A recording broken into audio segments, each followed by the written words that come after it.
सोमवती अमावस्या के दिन भगवान शिव की उपासना की जाती है। ऐसी मान्यता है कि जो व्यक्ति सोमवती अमावस्या की व्रत करता है, उसकी सभी मनोकामनाएं पूरी होती हैं। साथ ही अखंड सौभाग्य की प्राप्ति होती है। इस दिन सोमवती अमावस्या की कथा का पाठ भी जरूर करना चाहिए। सोमवार को पड़ने वाली अमावस्या को सोमवती अमावस्या कहा जाता है। चलिए सोमवती अमावस्या की कहानी सुनते हैं। एक गरीब ब्राह्मण परिवार था। उस परिवार में पति पत्नी के अलावा एक पुत्री भी थी। वह पुत्री धीरे धीरे बड़ी होने लगी। उस पुत्री में समय और बढ़ती उम्र के साथ सभी स्त्रियोचित गुणों का विकास हो रहा था। वह लड़की सुंदर, संस्कारवान एवं गुणवान थी, किंतु गरीब होने के कारण उसका विवाह नहीं हो पा रहा था। एक दिन उस ब्राह्मण के घर एक साधु महाराज पधारे। वो उस कन्या के सेवा भाव से काफी प्रसन्न हुए। कन्या को लंबी आयु का आशीर्वाद देते हुए साधु ने कहा कि इस कन्या के हथेली में विवाह योग्य रेखा नहीं है। तब ब्राह्मण दंपति ने साधु से उपाय पूछा कि कन्या ऐसा क्या करे कि उसके हाथ में विवाह योग बन जाए।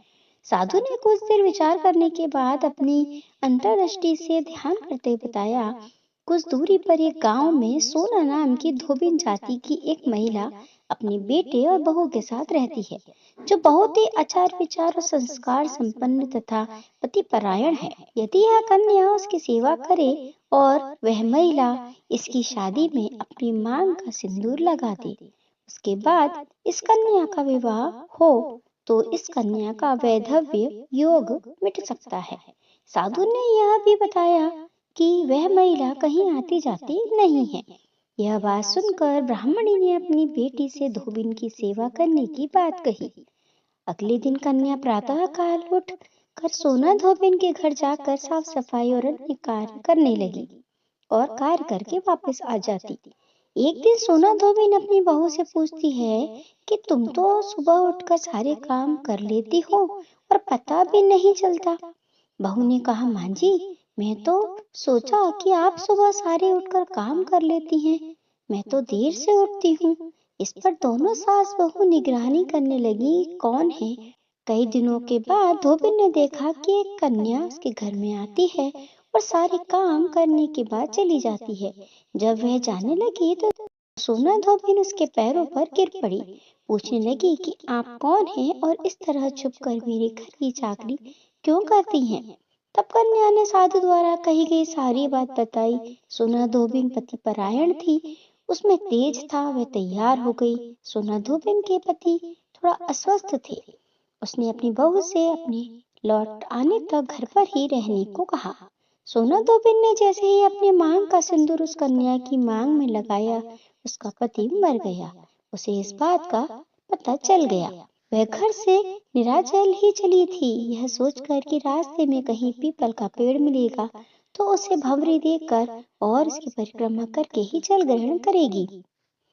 उस दिन सोमवती अमावस्या थी। ब्राह्मण के घर मिले हुए पकवान की जगह उसने ईंट के टुकड़ों को 108 बार भंवरी देकर 108 बार पीपल के पेड़ की परिक्रमा की और उसके बाद जल ग्रहण किया।